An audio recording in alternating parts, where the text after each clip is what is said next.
مشہور گلوکار اسد عباس کے اہل خانہ اس وقت انتہائی پریشانی کا شکار ہیں اور کسمہ پرسی کی زندگی گزار رہے ہیں۔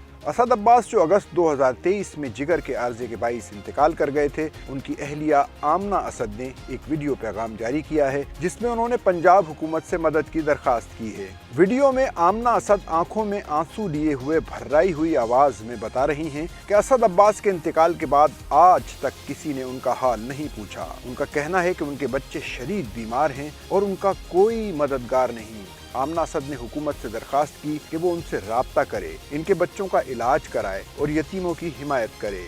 اسد کی دلکش آواز میں جو دکھ موجود ہے وہ اس کی شدت دنیا میں دیکھ کر گیا ہے۔ ایک نظر اس کی زندگی پر ڈالیں تو ہم دیکھتے ہیں کہ کس برق رفتاری سے اس نے وہ مرحلے طے کیے جن کو عبور کرنے میں لوگوں کی زندگیاں صرف ہو جاتی ہیں لیکن پھر بھی منزل نہیں ملتی۔ یہ 38 سالہ نوجوان فیصل آباد میں پیدا ہوا، اسی شہر سے بنیادی تعلیم حاصل کی، جی سی یونیورسٹی فیصل آباد سے گریجویشن کرنے کے بعد گھر سے ملنے والی موسیقی کی تربیت پر توجہ کی۔ اپنے بزرگوں سے جو کچھ حاصل کیا اس کو لے کر میدان میں نکلا اور ایک ایک کر کے سارے میدان مارتا چلا گیا۔ اس نے والد سے موسیقی کی بنیادی تربیت حاصل کی۔ اس کا گھرانہ فیصل آباد کا معروف گھرانہ ہے جس کی کلاسیکی موسیقی، لوک موسیقی، نوحہ خوانی اور دیگر فنی شعبوں میں خدمات ہیں۔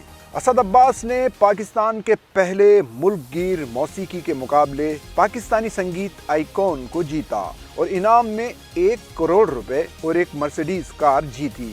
اس کے بعد پاکستان کے معروف صوفی موسیقی کے بینڈ میکال حسن بینڈ سے وابستہ ہوئے اور ان کے لیے بے شمار ایوارڈز جیتے۔